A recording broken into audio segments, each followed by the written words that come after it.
Hindi kita gusto. Alam mo yan. May diing sabi ni Veronica kay Greg. Si Greg Carillo ang nag-iisang tagapagmana ng mag-asawang Halia at Rafael Carillo. I know, pero natuturuan ng puso, Veronica. Alam kong darating ang araw na mamahalin mo rin ako. Mahinahong sabi ni Greg. Hindi natuturuan ng puso, Greg. Dahil pinilit niyo lang ako. Pinilit niyo akong pakasalan ka kahit hindi ko gusto. Kaya wag kang umasa na mamahalin kita tulad ng inaasahan mo. May diing sabi ni Veronica. Napabuntong hininga na lang si Greg. Nakatingin sa papalayong asawa niya. Hinayaan ni Greg na umalis ang asawa niya sa kanilang bahay. Kahit saan naman ito magpunta ay may nakabantay naman dito ng mga tauhan niya para safe itong palagi. Bakit kasi hindi ka nilang makipag-divorce sa kanya kung hindi ka naman pala niya mahal? Anya ng kaibigan niya. Nasa isang bar sila dahil nagaya siya. Hindi ko kayang mawala siya, bro. Pag in love ka nga naman kahit nasasaktan ka na nagtitiis ka pa rin. Palibhasa may asawa ka na, kaya nasasabi mo yan. Pero kung wala kang asawa, ewan ko na lang kung gagawin mo rin ang sinasabi mo sa akin ngayon. Ani Greg kay Kalex. Baka malasing ka na niyan ha? Don't worry, okay lang ako. Nagtagal pa ng ilang oras ang dalawa sa bar bago sila nagpaalam sa isa't isa. Medyo lasing na si Greg nang dumating sa bahay nila. Wala nang tao sa sala. Kahit ang mga katulong ay tulog na rin. Pagdating niya sa kanilang kwarto ay malinis ang higaan at walang bakas na merong humiga doon. Mahinang buntong hininga ang pinakawalan niya nang madapo ang kanyang tingin sa frame na nasa ibabaw ng maliit na mesa. Makikita doon kung gaano siyang kasaya nang ikasal siya kay Veronica. Pero si Veronica, kahit na nakangiti ito, kitang-kita sa mga mata niya ang sobrang sakit at lungkot. Hindi niya lang to pinapahalata. Ano bang meron siya na hanggang ngayon hindi mo pa rin siya makalimutan? Tanong niya sa kanyang asawa na nasa frame. Alam mo ba kung gaano kitang kamahal? Handa akong gawin ng lahat maging masaya ka lang. Kahit sobrang sakit na, kaya kong tiisin. Kahit bang kalayaan mo ibibigay ko sa'yo.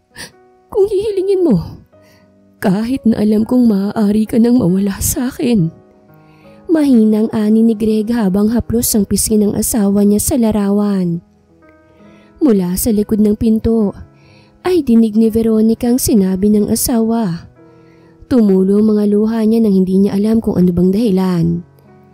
Kinabukasan ay hindi naabutan pa ni Veronica ang asawa niya. Nag-iwan na lang to ng note na papasok na siya at may pagkain na siyang nakahanda sa mesa. Ma'am, ang swerte-swerte mo naman po kay sir. Dahil hindi lang siya mabait, mahal na mahal ka pa niya ng sobra. Wala sa sariling sabi ng katulong kay Veronica habang naghahanda ito ng pagkain niya. Pwede ba? Yung trabaho mo nga tupagin mo. Huwag yung buhay naming mag-asawa. Naiinis na sabi ni Veronica sa katulong. Nahihiya namang nagyuko ng uli si Soledad. Sorry ho ma'am, hindi na po mauulit. Ani nito. Napabuntong hininga na lang si Veronica bago nag-umpisa ng kumain. Kumain na ba siya? Tanong ni Greg sa katulong na pinabantay niya kay Veronica. Yes sir, malapit na nga niyang maubos ang niluto mo sa kanya. Mabuti naman kung ganun. O sige na manang, pakialagaan nilang po ang asawa ko. Huwag mo na lang din po siyang kulitin para hindi kanya mapagalitan. Anya, tumangulang ang katulong kahit hindi naman kita ng amo niya ang pagtango niya rito. Matapos patayin ng tawag, ay napangiti ng tipid si Greg. Hindi niya kasi akalain na kakainin ni Veronica ang niluto niya. Matapos magbihis ni Veronica, ay umalis na kagad siya. Dadalawin niya kasi ang magulang niya. Ilang linggo na rin siyang hindi nakakauwi sa kanila. Pagdating niya sa kanila, ay pinagalitan kagad siya ng kanyang ina't ama. Veronica, hindi ka na bata para pagsabihan pa namin. Nasa tamang edad ka na. Marunong ka nang mag-isip at umintindi. Mama naman, namiss ko lang kayo rito kaya ako pumunta dito. Hindi ako nagpunta dito para pagalitan mo lang, okay? Gusto kong dumito muna dahil wala naman akong gagawin sa bahay. Nakakaumay kaya yung palagi na lang nakaupo. Bakit hindi mo na lang libangin ang sarili mo sa mall? Mag-shopping ka. Ma, hindi ko yun pera. Sa asawa ko yun. At kahit sa akin pa yun, hindi pwedeng basta na lang akong gumastos. Nag-iisip pa rin naman ako kahit papano, no? Anya. Abay, sumasagot ka na sa akin ngayon, ha? Sinasabi ko lang hong totoo. Palibhasa kasi ni-spoil kayo ni Greg ng husto kaya kayo ganyan. Hindi kami ini-spoil ng asawa mo, Nika. Sadyang mabait lang ang asawa mo. Hindi katulad ng Jade na puro hangin lang ang alam. Habang wala namang binatbat kay Greg. Kung iyon ang nakatuluyan mo, sa tingin mo ba, buhay prinsesa ka ngayon? Anya ng kanyang ina. Ma, please, huwag mo nang ipaalala sa akin na pinilit niyo lang ako na magpakasal kay Greg. Sinunod ko kayo dahil mahal ko kayo. Pero ano bang magagawa ko? Hanggang ngayon ay mahal ko pa rin si Jade. At habang sinisiraan niyo siya lalo lang na tumitibay ang pagmamahal ko sa kanya. Ani Nika sa kanyang ina. Agad na patahimik si Grace dahil sa sinabi ng anak niya. Patawarin mo kami kung nagkamali man kami na ipilit ka namin para maikasal kay Greg. Pero alam mo naman na para sa iyong ginagawa namin dahil ayaw na naming makita na nahihirapan ka. Pero kung hindi ka naman na masaya kasama siya, wala na kaming magagawa kung hindi ang utusan si Greg na hiwalayan ka na. Pinahid ni Greg sang luha sa kanyang mga mata at ngumiti ng matamis sa kanyang anak. Mahal na mahal ka namin, Nika. Kaya kung saan ka masaya, hahayaan ka na namin.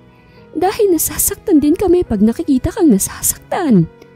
Mahinang sabi ni Grace. Napahagulgol ng iyak si Nika dahil sa narinig mula sa kanyang ina. Marami siyang gustong sabihin sa kanyang ina pero hindi niya magawang sabihin kung ano bang nasa kaloob-looban niya. Sa pagdaan ng mga araw, ay palaging late na kung umuwi si Greg sa bahay nila. Kadalasan ay lasing pa ito. Hanggang sa isang araw. Lasing ka na naman? Palagi ka nalang late na umuwi. Hindi ka nag-iingat. Hindi ka ba nag-iisip na baka kung mapano ka habang nagdadrive? Sermon niya kagad sa asawa niya. Para saan pa ba? Kung mag-iingat ako. Wala naman akong uuwian dito sa bahay dahil umaalis ang asawa ko. Ang sakit, no? Yung sobrang mahal mong isang tao pero kailangan mong umiwas sa kanya dahil iba ang mahal niya. Lasing na ani ni Greg. Manang, pakitulungan na lang ho ako na iakyat siya sa taas. Utos ni Veronica sa katulong nila. Kaagad naman tong lumapit sa kanya at tinulungan siyang maiakyat sa taas ang asawa niya. Mahal na mahal kita, Veronica. Lasing na ani ni Greg habang inaakyat siya ng dalawa. Napabuntong hininga na lang si Nika nang makahiga na sa kama ang asawa niya. Alam mo bang unang kita ko pa lang sa'yo? May lihim na akong pagtingin sa'yo. Ani Greg habang nakaupo katabi si Nika. Bolero talaga kayong mga lalaki, no? Lahat sasabihin nyo para mauto nyo lang ang gusto nyong utuin. Mga sinungaling kayo. Uy, hindi ako nagsisinungaling ha. Totoong mahal kita. Ani Greg sa dalaga. Nang ipakilala kasi niya na si Nika kay Greg, ay panay na ang kulit nito sa dalaga. At tulad ni Calix ay hindi niya rin sinukuan ng dalaga. May iba na akong mahal, yan ang totoo. At matagal ko nang hinihintay na bumalik siya dahil nangako kasi siyang babalikan niya ako at pakakasalan. Ani Nika sa binata. Ang sakit naman yan. Pwede bang ako na lang magpapakasal sa'yo? Bukas na bukas mamamanhi ka na ako sa inyo. Sira ulo ka ba? Yan ang wag na wag mong gagawin ha. Banta niya sa binata. Bakit? Ayaw mo ba akong maging asawa? Kaya naman kitang buhayin at kaya kong ibigay ang gusto mo dahil hindi naman sa pagmamayabang. May pagkamayaman din naman kami. Hindi nga lang katulad ni Calix. Ani Greg. Sira ulo ka ba? Diyan ka na nga. Iniwan ni Nika ang binata at akala niya hindi siya nito kukulitin. Pero nagkamali siya dahil ilang araw lang ay bigla nang namanhikan si Greg sa kanilang probinsya. Hindi niya alam at ang masakit dahil tanging magulang niya lang nakakaalam na yun pala ang plano ni Greg. Masakit para sa kanya na ikakasal siya kay Greg na hindi man lang hiningi ang opinyon niya. Pero no choice na siya dahil iyon ang gusto ng magulang niya. Matapos umuwi sa bansa ang magulang ni Greg, ay kaagad nang ipinamana sa kanya ng kanyang amang hinahawakan nitong kumpanya na noon pa man ay gustong-gusto na niyang mahawakan. Pero walang tiwala ang ama sa kanya dahil nga tulad ni Calix ay may pagkababaero din itong kaibigan niya. Pero tuminulang dahil sa isang babae. Hindi ko alam kung ano bang dapat kong maramdaman. Nalilito pa rin ako, Greg. Mahinang ani ni Nika habang binabalikan ang nakaraan niya. I love you.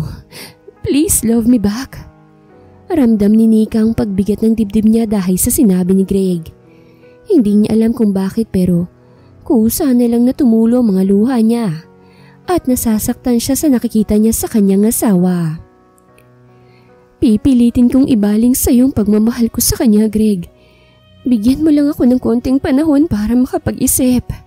Ani Nika habang niyakap ang asawa niya. Nangak mga alis na sana siya, ay mabilis siyang hinila ni Greg. Kaya ang ending ay nakapatong siya sa matipunong dibdib ng asawa niya. Nang mag-angat ng tingin si Nika, ay kaagad na sinalubong ni Greg ng halik ang labi nito. Dahilan para hindi kaagad nakagalaw si Nika. Gusto niyang sawayin ng sarili at pigilan si Greg sa ginagawa nito. Pero ayaw makisama ng katawan niya. At unti-unti na rin siyang nadadarang sa init ng kanyang katawan.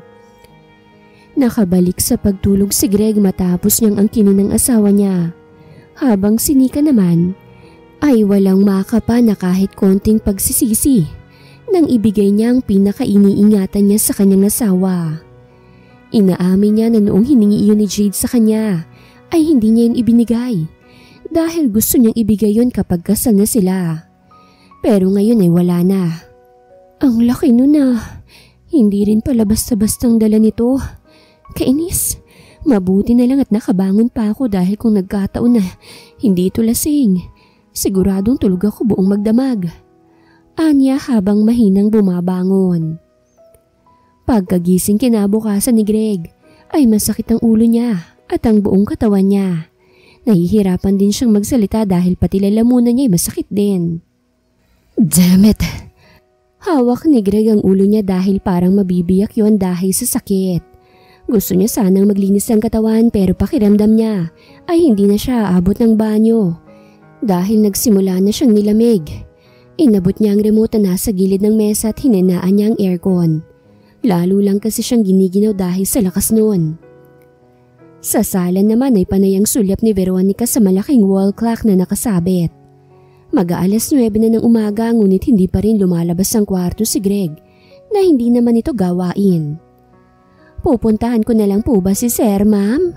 Paalam ng katulong sa kanya. Hindi na, wag na manang, ako na lang ang pupunta. Kaagad na umakyat siya sa taas para sana gisingin si Greg. Pero pagbukas niya ng pinto, ay nakabaloktot si Greg at halatang nanginginig ito. Greg, okay ka lang? Kaagad na tawag niya rito pero hindi sumagot ang asawa niya. Greg! Pag-uulit niya pero wala pa rin kaya wala siyang ibang choice kung hindi buklatin ang kumot na nakabalot sa katawan nito. Saka pa lang niya nakita ang panginginig ng asawa niya. Sobrang init mo. Dadalhin kita sa ospital. Tarantang sabi ni Nika. Wag na. Okay lang ako. Anong okay? Nanginginig ka at sobrang init mo tapos sasabihin mo na okay ka lang? Okay lang talaga ako, promise. Huhupa din to mamaya. Ikukuha na lang kita ng gamot. Si Manang na lang ang utusan mo. Baka may lakad ka pa. Huwag kang mag-alala. Okay lang ako dito. Mahinang ani ni Greg sa asawa niya. Walang paalam na iniwan ni Nika ang asawa sa kwarto nito. Kumuha siya ng maligamgam na tubig at malinis na face towel mula sa kusina at dinala yun sa taas. Huwag kang gumalaw. Anya ng akmang aalisin ni Greg ang kamay niya na lumapat sa balat nito. Muntik pa siyang matawa nang maalala ang nangyari sa kanila ng asawa niya. Sa halip kasi na siya ang lagnatin sa laki ng basukan nito, ay parang nabaliktad pang nangyari. Bakit parang pinagtatawanan mo ko? Punan niya sa kanyang asawa. Ano bang gusto mo? Sisimangot ako habang pinupunasan ka? Nagtatanong lang naman ako. Pwede bang wag ka nalang magtanong? Inis niyang Anya, kaya't nanahimik na lang kagad si Greg. Matapos punasan ni Nika si Greg ay pinakain niya muna ito sa pinaluto niya sa katulong bago niya ito pinainom ng gamot. Magpahinga ka para mabilis kang gumaling. Sino ba naman ang hindi gagaling kung isang magaling at magandang nurse ang nag-aalaga sa'yo? Ani Greg. Gusto mo puruhan na lang kaya kita? Anya. Napaismid ang asawa niya at nakapaskil sa labi ni Greg ang tipid ng ngiti. Oh, anong iningiti-ngiti mo dyan? Wala. Salamat. Salamat sa pag-aalaga mo sa akin. Matulog ka na. I love you. Hindi sinagot ni Nika ang sinabi ng asawa niya hanggang sa bumikit na ito. Nang masiguradong tulog na si Greg, ay saka palang lumabas ang kwarto si Nika. Bumalik siya sa kanyang kwarto at dahil wala siyang ibang magawa ay hinalungkat niya lang lahat ng gamit niya hanggang sa makita niya ang isang larawan. Hinaplos si Nika ang mukha ng nasa larawan at pinakiramdaman ang sarili niya. Pero wala na siyang makapangsakit sa kanyang dibdib. Mahal na mahal kita at hanggang ngayon, pinangahawakan ko pang pangako mo na babalikan mo ko. Pero nakakapagod din palang maghintay ka sa taong hindi mo alam kung kailan babalik. Patawarin mo ko, Jade. Pero hanggang dito na lang siguro tayo. Simula sa araw na to, pinapalaya na kita. Malaya ka na. Mahina niyang sabi. Sigurado ka ba na gusto mong sumama? Paninigurado ni Greg sa asawa niya. Ilang araw na rin siyang gumaling kaya't papasok na ulit siya sa kanyang trabaho. Bakit? Ayaw mo ba? Okay lang naman kung ayaw mo. Maghahanap na lang ako ng ibang mapaglilibangan. Anya na tila nagtatampo. Hey, wala akong sinabi. O sige na, magbihis ka na't aalis na tayo. Ani Greg. Mabilis na kumilos si Nika at parang excited pa itong sumama kay Greg sa kanyang opisina. Habang si Greg naman ay nakangiti hanggang sa nawala na sa pananaw niya ang asawa. Naninibago man siya sa ikinikilos si Nika ay hindi niya na lang ito pinuna. At masaya siya nang malaman na sasama sa kanya ang kanyang asawa. Hindi mayaman si Nika katulad ni Yana. Pero ewan ba niya kung bakit patay na patay siya sa dalaga. Lalo na sa pagsusungit nito. Parang nag-e-enjoy siya pag nakitang ganun ng dalaga. Maraming babae na rin ang nagdaan sa kamay ni Greg. Pero kay Nika siya mas tinamaan. Lalo na nang sabihin nito na hindi siya nito gusto. Parang mas na-challenge pa siya. Kaya nang malaman niya na may hinihintay si Nika, ay kaagad niyang sinabi sa kanyang ina na ipagkasundo siya kay Nika. Ang hindi alam ni Nika na dati pa palang magkakilala ang ina niya at ang ina ni Greg. Let's go? Sumunod kagad si Greg sa asawa niya palabas ng bahay. Matapos itong makasakay ay saka pa lang siya pumasok sa driver's seat. Hey, anong ginagawa mo? Sita kagad ni Nika sa asawa niya nang lumapit ang mukha nito sa mukha niya. At halos mag-abot ng tungkin ng kanilang mga ilong dahil sa ginawa ni Greg. Don! Agad na mula ang pisngi ni Nika nang marinig ang pag-lock ng kanyang seatbelt. Ang akala niya kasi hahalikan na siya ng asawa niya. Kaagad na nag-iwas siya ng tingin kay Greg nang nakangiti itong tumingin sa kanya. Ayan, asyumera ka kasi. Anya ng kanyang isip. Tumigil ka nga. Saway niya kagad sa sarili niya. Pagdating nila sa kumpanya ay kaagad na binati ng guard ang mag-asawa. Kilala ng guard si Nika dahil isa ito sa inimbitahan ni Greg nang ikasal sila ni Nika. Kamusta sir? Mas lalo ka pa yatang gumagawa po ngayon ah. Puri kaagad ng guard kay Greg. Si Manong talaga. Hindi na po talaga yan magbabago. Pagyayabang pa niya habang nakangiti. Ang yabang! Mahinang ani ni Nika pero dinig naman ng dalawa. Kaya parehong natawa si Greg at ang guard. Hello Ma'am Nika. Mabuti naman po't nadalaw ka rito. Mukhang gaganahan si sir na magtrabaho niyan. Ani ng guard. Magsasalita pa sana si Nika nang hilahin na siya ni Greg. Naiiling naman ang guard na nakatingin sa amo nang kumindat pa ito sa kanya. Binabati si Greg ng mga empleyado niya at puro tango lang isinasagot niya. Kita naman niya ang pagbigat ng mukha ni Nika habang nakatingin sa babaeng panay ang pa-cute sa kanya. "Don't worry sweetheart, walang-wala sila sa kalingkingan mo." Mahinang bulong ni Greg sa tenga ng asawa niya. Agad na nag-init ang pisngi ni Nika pero hindi niya pinapahalata. Kaagad na nag-iwas siya ng tingin kay Greg para itago ang pamumula niya. Samantalang masaya naman ang magulang ni Greg at ang magulang ni Nika nang malaman na sumama si Nika sa kanya sa opisina. "Gutom ka na ba? Magpapadeliver ako ng pagkain dito. Sabihin mo lang." Ani Greg habang nasa laptop ang kanyang tingin. "Mamaya na lang, hindi pa naman ako nagugutom eh." "Okay, may mga babasahin ako dyan kung gusto mong magbasa." Itinuro ni Greg ang isang mesa kung saan nakalagay ang tinutukoy niya. Para hindi mainip ay kinuha ni Nika ang sinasabi ni Greg. Nasa tabi lang kasi ito ng sofa kung saan siya nakaupo. Sa halip na librong kukunin niya, ay mas nakakuha ng atensyon niya ang isang album. Nang lingunin niya ang asawa niya ay nakatutok lang ito sa laptop. "May diaries?" Basa niya sa unang nakasulat. "Akala ko ba album to? Bakit diaries ang nakalagay?" Tanong ni Nika sa isip niya.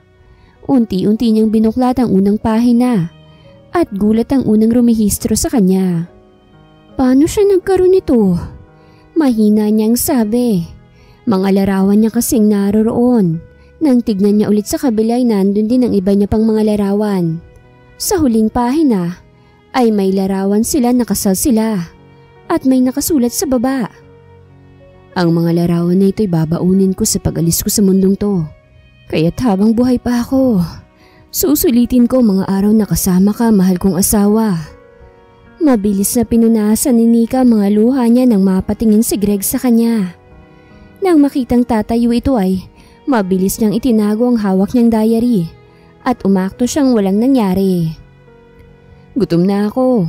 Sa labas na lang tayo kumain?" Ani Greg.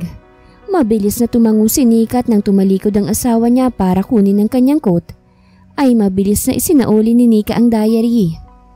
"Are you okay?" Tanong ni Greg nang makitang tahimik na nakasunod sa kanyang asawa niya. Tumango lang si Nika pero sa kaloob-looban niya ay hindi maipaliwanag na sakit ang nararamdaman niya. Sa loob ng ilang taong nakasal sila ay wala siyang pakialam sa asawa niya dahil sa galit niya rito. Ni hindi niya magawang tanungin to kung okay lang ba ito o wala ba itong ibang nararamdaman sa katawan. Ngayon ay ramdam niyang hiya sa kanyang sarili at naitanong kung anong klaseng asawa nga ba siya.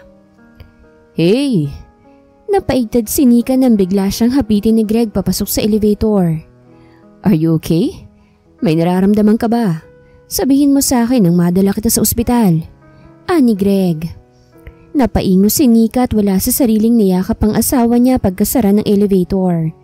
Nanibago man sa kilos ng asawa niya, ay niyakap na lang din ni Greg ang asawa. Saka hinalikan ng buhok nito na palagi niyang ginagawa kapag tulog na ito sa kanyang kwarto. "Ang sweet naman ni Sir sa kanyang asawa, no?" Anya ng isang empleyada. "Oo nga eh, nakakaingit ang sweetness nilang dalawa." Sabi din ng isang babae. Hindi pinansin ni Greg ang sinabi ng mga empleyada niya. Patuloy lang silang lumabas ng gusali para kumain. Nagdaan pa ang maraming mga araw. Sa bawat araw na kasama ni Nika ang asawa niya ay mas bumibigat ang nararamdaman niya.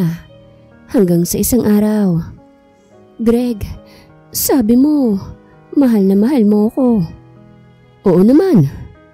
"Eh kung ganun wala kang itatago dapat sa akin."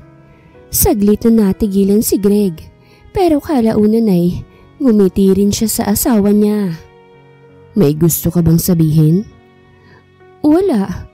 Pero ikaw, wala ka bang dapat na sabihin sa akin?" Panguhuli ni Nika kay Greg. "Mahal kita." "Greg, hindi yan ang gusto kong marinig." "Anya, sabihin mo sa akin ang totoo. Kung totoong mahal mo talaga ako." "Ano bang ibig mong sabihin? Ano bang totoong sinasabing gusto mong malaman?" "Kailan pa nag-umpisa yan?" Hindi na nakatiis pa si Nika dahil alam niyang hindi rin sasabihin ni Greg ang totoo sa kanya. Hindi kita maintindihan. Pwede ba? Huwag ka nang magmaang-maangan pa. Alam ko na may sakit ka pero hindi mo sinasabi. Kung hindi ko pa nakita ang diary mo, hindi ko pa malalaman. Bulyaw ni Nika sa asawa niya. Saglit na natigilan si Greg pero kalaunan ay ngumiti rin siya. Yun ba? Wala yun. Sinulat ko lang yun pero wala naman akong sakit. O kita mo naman ang lakas-lakas ko. Nakangiti pa siya habang sinasabi yun. Hinampas ni Nika ang balikat ng asawa dahil nakuha pa nitong magbiro sa kabila ng nararamdaman niya. Kung sakali bang sinabi ko, magbabago ba ang pagtingin mo sa akin? Kaya ka ba biglang nagbago dahil nalaman mong kalagayan ko? Hindi naman big deal yun, di ba? Ayaw mo nun? Magiging malaya ka na. Mahinang ani ni Greg. Isa pa, ayoko makita kang nasasaktan ng dahil sa akin. Kaya hindi ko sinabi sa'yo. Pero alam mo bang nagsisikap ako para gumaling? Dahil gusto ko pang makita kang maging masaya. Kasama ang totoong mahal mo. Bakit ba palagi na lang akong iniisip mo? Bakit hindi mo isipin ang sarili mo? Naiinis ngunit naiiyak na sabi ni Nika. I'm okay. Huwag mo kong alalahanin. Tumigil ka't baka sapakin kita riyan. Akala mo ba, madali lang sa akin na may tinatago kang sakit? Natawa na lang si Greg sa asawa niya. Let's go. Gusto kong magluto para sa'yo. Tuluyan ang naiyak si Nika sa sinabi ni Greg. Sa halip kasi na ito ang ipagluto niya, ay siya pa ang gustong ipagluto nito. Pagdating sa kusina ay nagbangayan pa ang dalawa at walang nagawa si Greg nang si Nika nang nagpresentang magluto. Matapos magluto ni Nika ay sabay na silang kumain na para bang walang nangyari. Let's go! Ni Greg. Niyaya niya kasi ang kanyang asawa na mamasyal dahil free time nila. Kaagad namang sinang-ayunan yun ni Nika. Sa isang pasyalan sila pumunta. May dalang maliit na kumot si Greg. Meron ding mga pagkain at prutas silang dala. Ang ganda pala dito, ano? Ngayon lang ako nakapunta rito. Talaga? Hindi ka ba dinadala ni Jade dito? Pwede ba? Huwag na natin siyang isali sa usapan natin. Gusto kong bumuo ng mga alaala na kasama ka. Mahinang tumango si Greg at kinalimutan na muna ang nakaraan ni Nika. Buong maghapong tawanan at kulitan na ang ginawa ng dalawa. Pakiramdam ni Nika ay parang bumabalik siya sa pagiging bata habang kasama si Greg. Panandalian na isinintabi niya ang kalagayan ng asawa niya dahil sa gusto niyang bumawi rito kahit sa ganoong paraan lang. Mabilis pang lumipas sa mga araw. Halos magwala ang ina ni Greg nang malaman nito ang kalagayan ng anak niya. Mom, huminahon ka nga muna. Anong huminahon? Ha? Alam mo bang maaari kang mamatay kapag hindi nagamot yung sakit mo? I know. You know, pero wala kang ginawa. Ano ba sa tingin mo ang mararamdaman ko, ha? My goodness, Greg. Galit na ani ng kanyang ina. Alam ba ito ng asawa mo? Mahinang tumango si Greg. Siyang nag-utos sa akin na sabihin sa iyong totoo. At kung hindi niya sinabi, hindi mo sasabihin. Ganun ba? Ayoko lang na mag-alala ka sa akin. Nahilot ni Halia ang kanyang noo para pigilan ng galit niya. Tulad kasi ni Rafael ay matigas din ang ulo ng anak nila. Bukas na bukas din ay aayusin ko mga papers mo. Aalis tayo. Ipagagamot kita sa ibang bansa. No, Mom. Gregory. Ayokong iwan ng asawa ko rito, Mom. At anong gusto mo? Hahayaan mo yan na umakyat pa sa stage 3 ang cancer mo? Gusto mo ba talaga akong mamatay sa pag-aalala sa'yo? Sumama ka na kay Mommy, Greg. Don't worry about me. Okay lang ako dito at hihintayin kita sa pagbalik mo. Ani Veronica sa asawa niya. Magtiwala ka sa akin. Nandito pa rin ako pagbalik mo. Hihintayin ka namin sa pagbabalik mo. Ayaw man ni Greg na iwan ng asawa niya ay wala na siyang nagawa nang ito na mismong nakiusap sa kanya. Sobrang mahal niya talaga ang asawa niya kaya ayaw niya sana itong iwan. Ilang araw lang ang nagdaan. Tuluyan na umalis ang bansa si Greg kasama ang kanyang ina. Habang naiwan naman ang kanyang ama dahil ito ang namamahala sa kanilang kumpanya habang wala pa siya. Sa bawat araw na mag-isa si Nika ay hindi niya maiwasan na mag-isip kung ano kayang naging buhay niya kung hindi si Greg ang naging asawa niya. Para kasi siyang isang prinsesa na pinagsisilbihan ng mga katulong, ni ayaw siyang pagalawin kahit sa kusina lang. Manang, may pineapple pa ba tayo sa ref? Tanong ni Nika habang kumakain. Naku Ma'am Nika, pasensya ka naman pero kakaubos lang ng stock nating pineapple. Anya ng katulong. Napasimangot si Nika dahil gusto niya sanang kumain ng pineapple. Kahapon ko pa pupansin na palagi kang kumakain ng pineapple ma'am.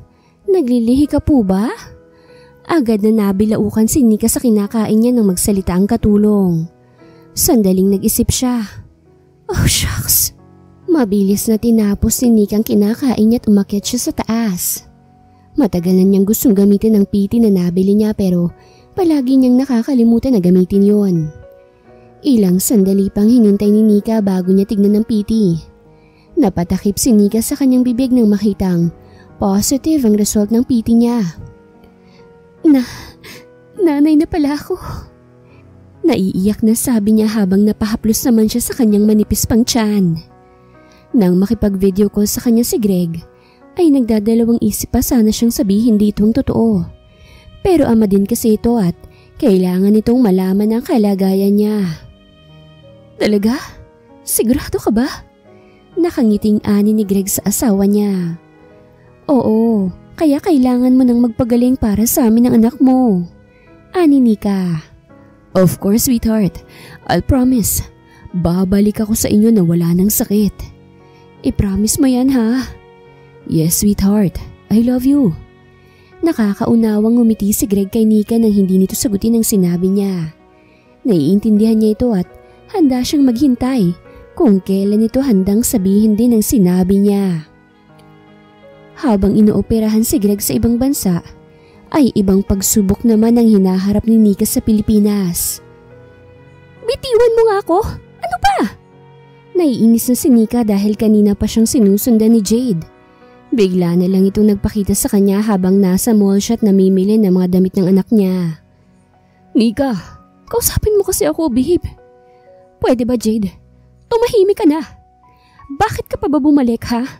Bakit nagsasawa ka na ba kay Ella? Kaya ka biglang bumalik na naman sa akin?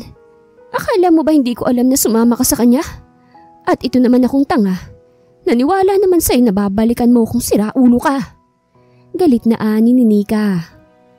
Babe, nagsisisi na ako sa ginawa ko sa'yo. Kayang ako bumalik dahil gusto kong bumawi sa lahat ng kasalanan ko sa'yo. Isang malutong na sampalang dumapo sa mukha ni Jade galing kay Nika. Ang kapal na mukha mo. Matapos mo akong lokohin at pagmukhaing tanga, hihingi ka ng tawad sa akin? How dare you?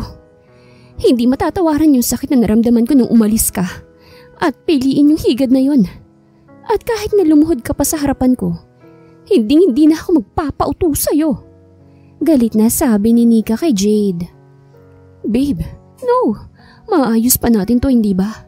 Hindi pa huli ang lahat, hindi ba? Nagmamakaawang sabi ni Jade kay Nika. Huli na ang lahat, Jade. Parehong napalingon si Nika at Jade sa bagong dating. Pumasok ka na sa loob at kami nang bahala sa kanya. Ani Yana sa kaibigan niya. Mabilis namang sinunod ni Nika si Yana.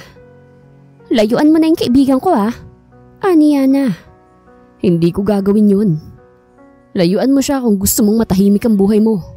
Si Kalex na ang nagsalita. At sino ka naman? Huwag kang nakikisali sa usapan ng iba. Sarkastikong sabi ni Jade kay Kalex. Ako narito, Kalex. Ani Yana sa asawa niya.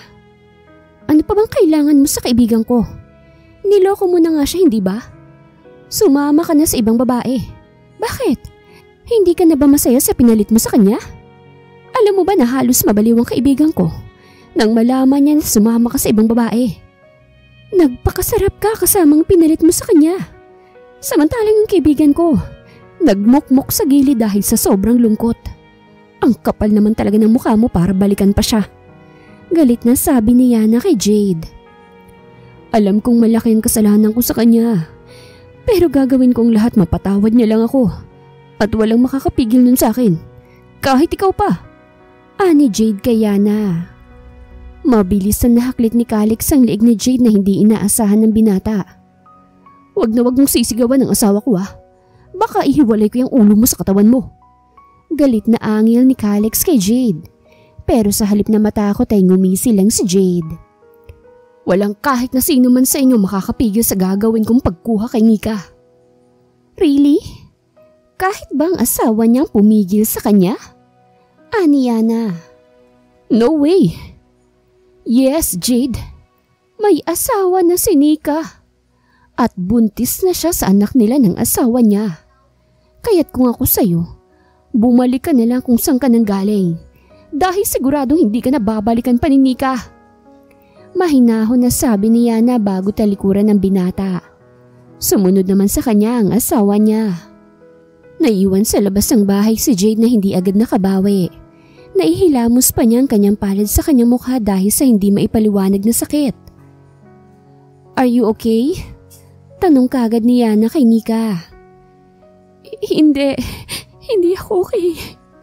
Alam mo yun. Emosyonal na sabi ni Nika sa kaibigan. Alam ko, naiintindihan kita pero kailangan mong maging matatag. Alang-alang sa anak mo. Isipin mo na hindi ka nag-iisa, Nick. Nandyan pang anak mo at si Greg na walang ibang ginawa kung hindi ang mahalin ka. Lalong naiyak si Nika nang maalala ang kalagayan ng asawa niya sa ibang bansa. Tama ka. Kailangan nila ako. Marahan niyang pinunasan ng mga luha niya at ngumiti siya sa kaibigan niya.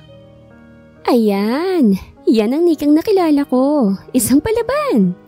Pag-cheer up pa ni Yana sa kaibigan niya habang tahimik lang si Calix na nakikinig sa dalawang nag-uusap. Kamusta ang pinapagawa ko sa'yo? Ani Jade sa tauhan niya. Ipinapaalam niya sa tauhan niya kung papaanong naikasal si Nika kay Greg. Alam niyang mahal na mahal siya ni Nika. Kaya tumaasa siya na sa pagbabalik niya ay nandoon pa rin ito at hinihintay pa rin siya nito. Pero hindi na pala. Nandyan na po lahat sa folder na yan, sir, ang gusto mong malaman. Anya ng tauhan niya. Good, makakaalis ka na. Yumuko muna ang tauhan ni Jade sa kanya bago ito umalis. Nakasandal sa swivel chair niya si Jade habang binubuksan ng folder na dala ng tauhan niya. Nang mabasa ang nasa loob ng folder, ay napakuyom ang kamao niya dahil sa galit. Akin ka lang, Nika. Ako lang dapat na nagmamay-ari sa'yo. Dahil simula pa lang ay akin ka naman talaga. Galit niyang sabi habang nakatingin sa hawak niya mga papel. At sana, matuluyan ang asawa mo nang wala na akong maging problema sa'yo. Ang buong akala ni Nika ay magiging okay ng lahat, na hindi na siya guguluhin pa ni Jade. Pero nagkamali siya dahil mas lalo pang naging possessive si Jade sa kanya. Lumayo ka sa akin! Umaatras na sabi ni Nika. Nasa isang park siya para sana magpahangin pero bigla na lang dumating si Jade doon. Babe, huwag ka namang matakot sa akin. Gusto lang kitang makausap. Ani Jade kay Nika. Akmang hahawakan sana siya ni Jade nang biglang may pumigil sa kanya. I'm sorry sir pero bawal po na hawakan si ma'am ng ibang tao. Pwede mo po siyang makausap. Yan ay kung gusto rin niya makausap ka. Anya ng guard ni Nika. Saka lang din siya nakahinga ng maluwag nang dumating na ang mga ito. Hindi inaasahan ni Jade na may bantay si Nika dahil wala naman siyang nakikita kanina nang tanawin niya ang babae sa hindi kalayuan. Ibalik niyo na ako sa bahay, guard. Ani Nika dahil biglang sumakit ang puso niya. Mabilis namang inakay siya ng bodyguard niya nang makitang parang may masakit sa kanya. Ma'am, okay lang po ba kayo? Nag-aalalang tanong ng bodyguard ni Nika sa kanya. Dalhin niyo ako ngayon din sa ospital. Kinakabahang ani ni Nika. Maging ang bodyguard ay nataranta na rin. Mabilis na pinaharurot ng driver ang sasakyan matapos makitang umiiyak ang amo nila. Samantalang si Jade naman ay nagtataka sa ikinikilos ng mga bodyguard ni Nika. Kaya't mabilis niyang sinundan ng mga ito. Ospital? Mahina niyang ani nang makita kung saan pumarada ang sinasakyan ni Nika. Iligtas niyo ang anak ko! Please! Umiiyak na ani ni Nika habang pinahiga siya ng mga nurse. Ma'am, huminahon lang po kayo. Gagawin po namin ang lahat, mailigtas lang ang dinadala mo. Anya ng nurse. Halos paliparin ni Calix ang sasakyan matapos malaman ang nangyari kay Nika. Nang makarating sa ospital, ay ang tauhan niya kaagad ang hinanap niya. Anong nangyari? Kaagad na tanong niya sa kanyang tauhan. Dinudugo po si ma'am, boss. Matapos makausap yung lalaki sa park kanina. Sumbong ng bodyguard ni Nika. Damn it! Bakit nyo hinayaang makalapit yun kay Nika? Galit ngunit mahina lang na sabi ni Calix. Alam niya kung sinong lalaking tinutukoy ng bodyguard. Pero ang inaalala niya, ang kalagayan ni Nika. Siguradong magagalit si Greg pag nalaman ito ang nangyari. What? I'm so sorry tita, pero ginawa ko ng lahat para sa kanila. Pero wala na. Ani Calix. Kung pwede, huwag mo munang ipaalam kay Greg ang nangyari tita. Hindi makakabuti sa kanya kapag nalaman niyang nangyari sa anak niya. Ani Calix. Lungkot at awa ang naramdaman ng ina ni Greg para sa kanya. Alam niyang lumalaban ng kanyang anak para kay Nika at sa anak nila. Huwag ka mag-alala. Hindi mo na malalaman ni Greg ang lahat. Para sa ikakabuti niya, itatago muna natin ang tungkol sa nangyari. Thank you, tita. Nagpaalam ng ina ni Greg dahil babalik na ito sa ospital kung saan nandoon ang anak niya. Anong sabi? Kaagad na tanong ni Yana sa asawa niya. Itatago niya kay Greg ang totoo hanggat hindi ito gumagaling. Malungkot na sabi ni Calix. Para na niyang kapatid si Greg. At isa ito sa dahilan kung bakit mas lumago pa ng gusto ang kumpanya niya. Kaya hindi niya ito magagawang talikuran. At malungkot siya sa nangyari sa anak nito. Nika. Mahinang tawag ni Yana sa kaibigan niya pero nakatulala lang si Nika habang nakaupo sa hospital bed. Nick, alam kong walang kasing sakit ang nararamdaman mo ngayon pero wala na tayong magagawa. Wala ng anak mo. Binawi na siya sa'yo. Kaya sana magpakatatag ka. Ani Yana. Para saan pa? Wala ng anak ko. Wala ng batang dahilan para lumaban ng asawa ko sa sakit niya. Hindi napigilan ni Nika na tumulo na naman ang mga luha niya. Sobrang sakit ang nararamdaman niya na sa isang iglap ay nawala ang batang iniingatan niya. Kasalanan ko kung bakit nawala siya. Sisi ni Nika sa sarili niya. Wala kang kasalanan, Nick. Inalagaan mong anak mo. Kung may dapat man nasisihin sa nangyari sa anak mo, walang iba kung hindi si Jade yun. Siyang dahilan kaya ka nagkaroon ng stress. Kaya siyang dapat na sinisisi mo, hindi yung sarili mo. Nang maalala niyang lalaki, ay bigla na lang nablangko ang tingin ni Nika. At kung tao palang pader na tinitignan niya, ay siguradong patay na ito sa talim ng tingin na ipinupukol niya rito. Sa bahay kung saan naroroon si Jade, ay hindi rin siya mapakali. Alam niyang isa siya sa mga dahilan kung bakit nawala ang anak ni Nika. Pero hindi naman yun ang intensyon niya. Kung may gusto man siyang mawala, yun ay ang ama lang ng bata. Ngunit hindi kasali ang anak ni Nika. Alam niyang masama siya pero hindi naman niya kayang pumatay ng isang anghel. Ilang araw lang nakalipas, nakalabasan ng ospital si Nika. Ang ina na rin niya ang sumundo sa kanya. Nag-aalala kasi ito na baka kung anong gawin ito kapag siya lang mag-isa. Hanggang ngayon ba hindi pa rin nagpaparamdam si Greg sa'yo? Tanong ng ina ni Nika sa kanya. Ilang buwan na kasi ang anak niya sa kanila pero ni minsan ay hindi niya pa rin ito naririnig na kausap nito ang kanyang asawa. Wala na po akong kontak sa kanya, ma. Ayoko na rin makausap siya.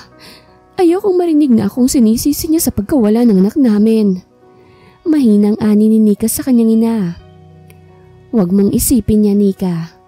Ako mismo alam ko kung gaano kang kamahal ng asawa mo. Kaya tiyak kong hindi ikaw ang sisisihin niya kung bakit nawala ang dinadala mo. Pero paano kung ako nga, ma? Alam ko kung gaano siya kasaya nang malaman niya na buntis ako. Pero bigla na lang nawala. Anong idadahilan ko sa kanya? Mahina pero puno pa rin ng sakit ang boses ni Nika.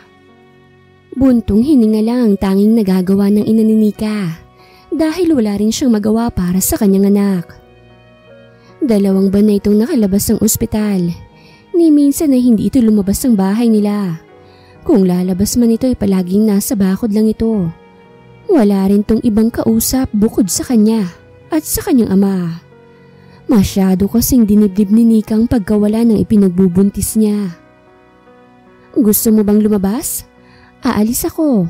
Libangin mo naman ang sarili mo. Yayan ng kanyang ina sa kanya.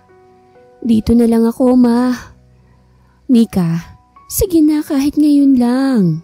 Pakikiusap ng kanyang ina. Wala sa sariling tumango na lang si Nika. Simpleng t-shirt lang suot niya at naka-shorts lang siya nang lumabas ng bahay. Babe, mabuti naman at lumabas ka na rin. Matagal na akong naghihintay na lumabas ka eh. Mag-usap tayo please.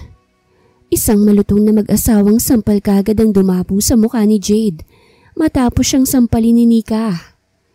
Kulang pa yan. Kulang pa yan sa sakit na binigay mo sa akin. Kulang pa yan sa sakit na nararamdaman ko ngayon.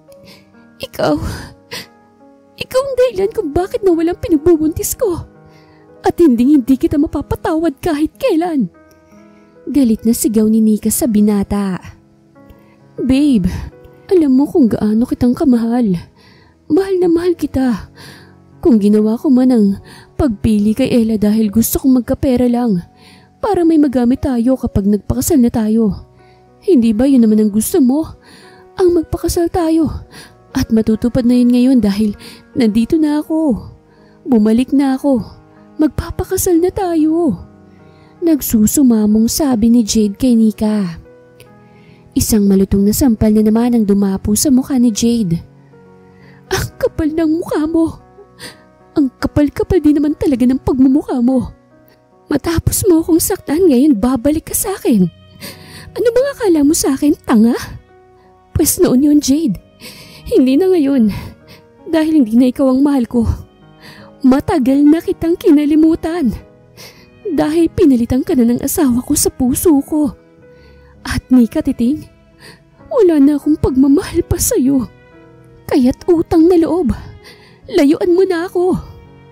Dahil kahit kailan, hindi ko na gusto na makita pa yung pagmumukha mo. May diing sabi ni Nika sa lalaki bago niya ito talikuran.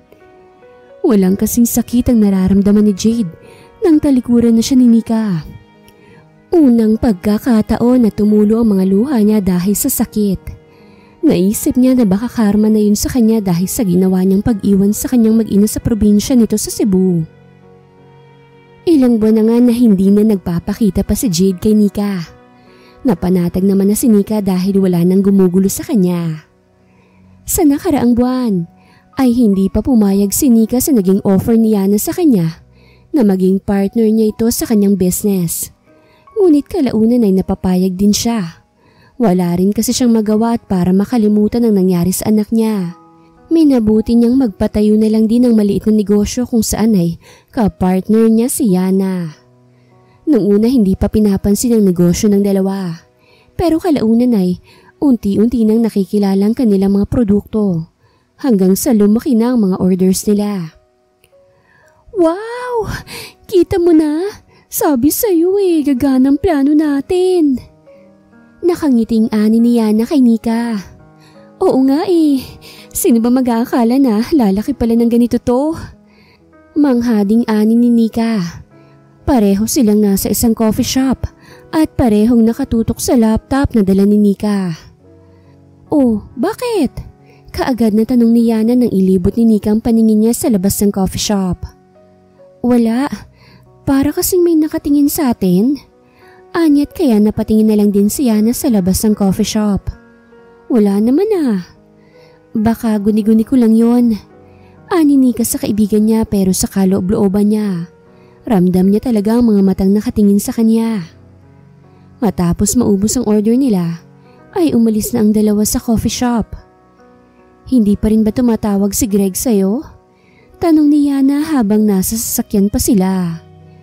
Hindi pa 1 taon nang nakalipas, Siguro nalaman na niyang nangyari sa anak niya kaya nawala na siya ng gana na bumalik pa sa akin.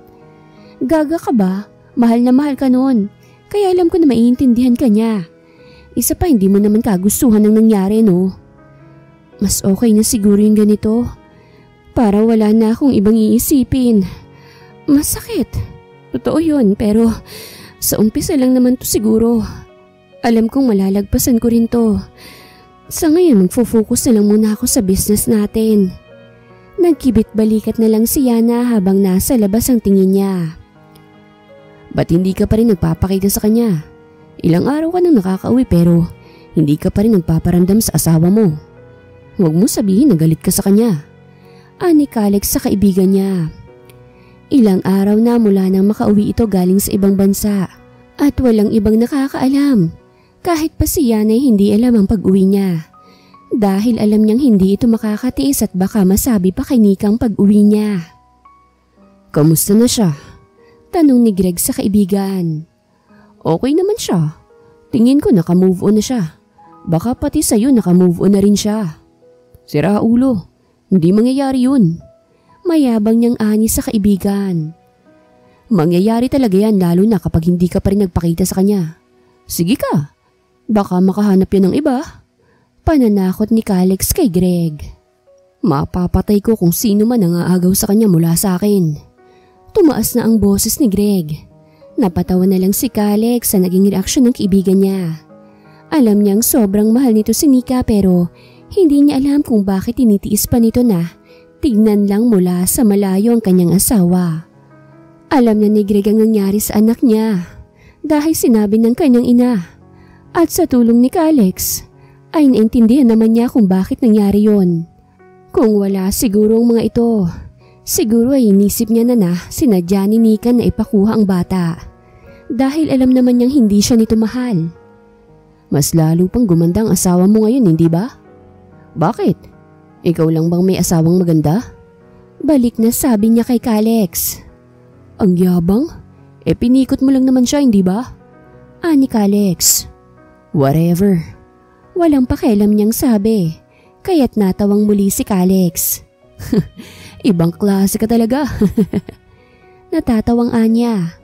Binuhay na ni Alex ang makina ng sasakyan at bumalik na sila sa condominium ni Greg. Mabilis pang lumipas sa mga araw. Busy ang lahat sa pag-aayos dahil sa gaganaping party. Wow, ang ganda! Ani Nika. Of course, akong pumili sa lahat ng yan. Tukoy ni Yana sa mga dekorasyon na nakapalibot sa buong party hall. Kahit kailan talaga wala ka talagang pinagbago. Puri ni Nika sa kaibigan niya. Of course, at mas pinaganda ko pang party na ito dahil special ang araw na to para sa'yo. At syempre, para sa akin. Makahulog ang ani ni Yana. At ang gown mo, ready na. Nakangiting pahabol niyang sabi. Talaga ba? Wow ha, bilib na ako sa'yo. Talagang pinaghandaan mong party na ito ah. Oo naman, dahil ang success mo ay success ko na rin. At kung makikita kitang masaya, mas masayang masaya na rin ako. Ang lalim naman ng pinaghuhugutan mo nun. Tumahimik ka na riyan. Sita niya kagad dito. Alam na kasi niyang dulo sa sasabihin nito. Matapos pang pag-check kung okay na bang lahat ay umuwi na rin ng dalawa. Pwede bang sa bahay na lang ako magpahatid? Sa dating bahay niyo ni Greg? Sure. Ani Yana. Thank you. Sigurado ka ba na may iwan ka na rito? Oo, magta-taxi na lang ako kapag gusto ko na umuwi. Okay. Paano maiwan na kita ha? Tumangulang si Nika sa kaibigan bago pa ito umalis. Nakakailang katok pa lang si Nika sa pinto bago pa ito bumukas. Ma'am Nika? Nagulat pa ang katulong nang makita ang amo niya. Hello Manang. Bakit parang gulat na gulat ka naman na makita ako? Paano hindi ako magugulat ang tagal mo pong hindi bumalik dito? Halika't pasok ka. Niluwagan ng katulong ang pinto para makapasok siya. Mabuti naman at napadalaw ka rito. Dito po ako matutulog Manang. Namiss ko na kasi matulog dito eh. Aba di mabuti. Papaano'y magluluto na lang muna ako ng makakain mo ha? Salamat po. Ngumiti lang ang ginang at iniwan na siya nito sa sala. Nakangiting pinagmamasdan ni Nika ang mga malalaking painting na nakasabit. Sinabi niya lang noon na gusto niya yon at hindi niya alam na bibilhin yun ni Greg para sa kanya. Ganun pa rin ang ayos sa bahay nila. Walang pinagbago. Maliban lang sa mga kortina na sa tingin niya ay mga kapapalit lang noon. Umakyat na si Nika sa kwarto kung saan ang kwarto ng asawa niya. Doon siya unang pumasok. Naalala pa niya ang unang gabi na inangkin siya ng kanyang asawa. Sariwang-sariwa pa rin sa kanya mga sinabi nito. At kahit lasing ay, ganun pa rin to. Ang akala niya hindi na masusundan pang nangyari sa kanila. Takot pa siya noon na sabihin na hindi na siya virgin dahil nagalaw na siya. Ayaw kasi niyang isipin ni Greg na naibigay na niya sa ibang lalaki ang virginity niya. Kaya't hindi na siya virgin nang ikasal sila. Pero nang sabihin ni Greg na alam niyang may nangyari na sa kanila ng gabing yun ay hindi niya napigilang hampasin ito sa dibdib. I'm very happy nang malaman ko na ako pala ang unang lalaki sa buhay mo. Thank you. Nakangiting sabi nito sa kanya. I missed you, Greg. Mahinang anya bago niyakap ang una na sinadya niyang wag papalitan sa katulong ng sapin dahil dumikit doon ang amoy ng asawa niya. Napabuntong hininga si Greg habang haplos ang buhok ng asawa niya. Gustong-gusto niya itong yakapin ng mahigpit dahil sobrang namimiss din niya ito. Pero hindi niya magawa. Ayaw niya munang malaman ito na nakauwi na siya. I've really missed you, sweetheart. Mahina niyang bulong dito. Saka hinalikan ng noot labi nito. Napabalikwas ng bangon si Nika nang parang may humalik sa kanyang noot labi.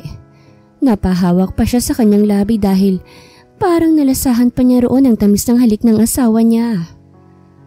Mabuti naman at gising ka na, Ma'am Nika. Kanina pa akong nakaluto. Hindi na lang muna kita ginising dahil parang pagod na pagod ka. Anya ng katulong. Manang, wala ho bang ibang tao dito maliban sa'yo? I mean, wala ka bang? Never mind na lang. Napangiti na lang ang katulong sa amo niya na nalilito. Matapos kumain ni Nika ay bumalik na siya sa taas. Doon na siya natulog sa dating kwarto ng asawa niya. Payapang naging tulog niya sa kwartong yon dahil nakatulog kagad siya. Nang masigurong tulog na si Nika, ay saka pumasok ulit si Greg at tinabihan sa pagtulog ang asawa niya. Niyakap niya ito ng mahigpit habang sinamiyo ang mabangong amoy nito sa kanyang buhok. Pagkagising kinabukasan ni Nika ay sobrang gaan ng pakiramdam niya. Napanaginipan pa niya na yakap siya ng kanyang asawa. Dahilan para mas ginanahan pa siya sa pagtulog. Kung hindi pa nga tumunog ang cellphone niya, ay hindi pa siya babangon. Kanina pa ako tawag ng tawag sa'yo, hindi ka sumasagot. Aniya na. Pasensya na, kagigising ko pa lang eh. Okay. Ang gown mo, pinadala ko na dyan. Huwag ka na rin pumasok. Ako na lang munang bahala dito nang makapagpahinga ka ng maayos. Basta't huwag mo kalilimutan na kailangan 7, nandito ka na. Thank you, Yan. You're welcome. Basta ikaw. Nakangiting sabi ni Yana, kahit hindi naman kita ng kaibigan niya ang kanyang pagngiti. Sa kabilang dako naman, nakangiting tinignan ni Calix ang kaibigan. Kanina pa kasi ito pabalik-balik sa salamin para tignan ng sarili. Kung makakilos ka naman, parang ngayon ka palang makakasama ng isang party. Alam mo bang nakakahilo kang tignan? Sita ni Alex kay Greg. Excited lang ako makita kung ano magiging reaksyon ng asawa ko pag nakita niya na ako. Anya sa kaibigan. For sure maiiyak yun pag nakita ka. Alam naman natin na matagal ka nang hinihintay ng asawa mo. Me too. Maiksing sagot niya sa kaibigan. Pagsapit ng gabi, ay mabilis lang na natapos si Greg sa pagbibihis niya. Siya na lang mag-isa sa kondo niya dahil sinundo na ni Calix ang asawa niya at anak. Habang si Nika naman ay eksaktong alas 7 ay dumating na ito sa naturang party. Ang dami naman yatang tao. Ani Nika at hinanap ang kanilang mesa. Hindi nagtagal ay dumating na rin si Yana kasama si Calix at ang anak nila. Hello, Tita Ninang! Nakangiting bati ng inaanak ni Nika sa kanya. Hello baby, how are you? I'm always good, Ninang. Magiliw na ani ng bata. Eksaktong 8 p.m. Nag-umpisa na ang party. Masaya ang mga naroroon. Lalo pa at ang kadalasan sa mga nandoon ay mga dalagat binata na mga tauhan nila ni Nika. Ang party na ito'y para lang talaga magsaya tayong lahat. Pasasalamat na rin sa ginawa niyong walang sawang pagsuporta sa Yannick's Beauty Products. At hindi lang yun may special guest tayo ngayon na siya magpapakilig din sa ating lahat. Lalo na sa kanyang pinakamamahal na nandito rin. Sandaling tumikim ang MC bago nagpatuloy. At alam niyo ba na matagal nang gustong mayakap ni Boy si Girl? At oh my, ang ganda ni Girl Anya ng MC. Si Yana ay kinikilig na pero si Nika ay lihim na kinakabahan. Kaba na hindi niya maipaliwanag. Hindi niya alam pero kusa na lang sumasagi sa isip niya na parang siyang sinasabihang maganda ng MC dahil sa kanya ito nakatingin. Masyado ka namang assuming, girl. Mahinang ani ng kabilang bahagi ng isip ni Nika. Mabilis niyang ipinilig ang ulo para sawayin ang laman ng utak niya. Pasalamat lang naintindihan ni Nika sa sinabi ng MC dahil lutang na siya at hindi niya alam kung saan na pumunta ang kabilang bahagi ng isip niya. At para sa ating special guest, magbibigay siya ng isang handog na awit para sa kanyang minamahal. Ang sweet niya talaga, promise! Pati ang baklang MC ay napatili rin, lalo pa nang mag-umpisa ng tugtog. Napahawak bigla si Nika sa kanyang dibdib ng dinumbulto ng sobrang kaba. Kaba na hindi niya maipaliwanag kung bakit. Nag-umpisa ng tugtog. Tahimik ang lahat habang hinihintay ang pag-akyat ng kakanta sa stage.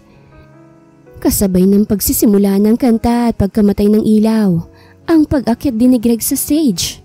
Dala ang isang microphone. Halos hindi na makagalaw si Nika na nakatitig sa lalaking nagsimula ng kumakanta sa stage. Kusang tumulong mga luha ni Nika na hinayaan lang niya na magsipatakan sa kanyang pisngi. Nagpatuloy lang sa pagkanta si Greg.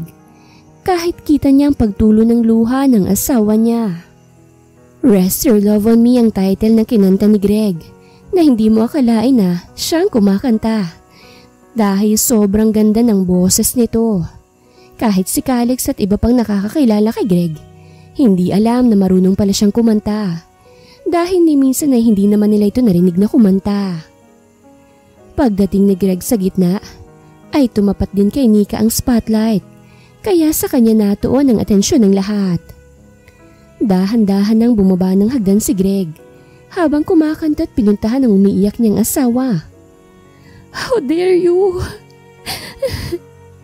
Umiiyak na sabi ni Nika nang makarating sa kinauupuan niya ang kanyang asawa.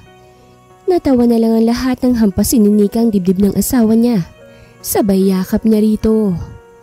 Tinapos muna ni Greg ang kinakanta niya bago niya sinuklian ng yakap ang kanyang asawa. Why? Why did you do this to me? Umiiyak niyang sabi. I'm sorry, sweetheart. Alam kong matagal mo akong hinintay na bumalik. Sorry kung nag-alala ka dahil hindi ako nagpaparamdam sa'yo.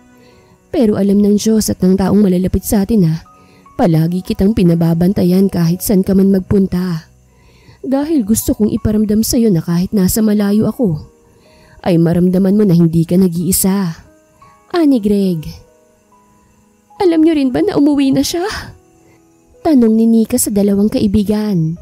Nag-peace sign lang si Yana. Ganon din si Calix. Ang dadahiya niyo! Natawa na lang din ang mga naroroon sa party dahil sa sinabi ni Nika.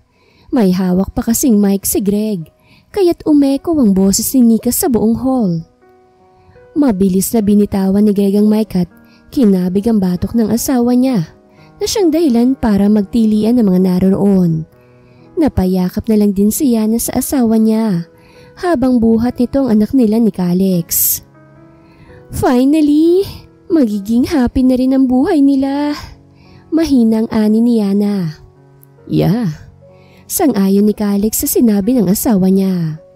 Nagsimula ng magsayawan ang mga naroroon Habang si Nika naman ay halos ayaw ng bitawan si Greg. I've missed you so much, sweetheart. Mahinang bulong ni Greg habang yakap ang asawa niyang nakaupo sa kanyang lap. Sabihin mo nga sa akin, bakit ngayon ka lang bumalik? Ani Nika sa asawa niya. Sasabihin ko mamaya. Sa ngayon kailangan na muna nating umalis. Gusto ko nang masolo ka. Mahinang anya saka pinatayo ang asawa niya. Matapos magpaalam sa kanilang kaibigan, ay kaagad nang umalis ang dalawa. At dahil wala ang katulong nila Greg ay malaya nitong nagagawa ang gusto nitong gawin sa kanyang asawa.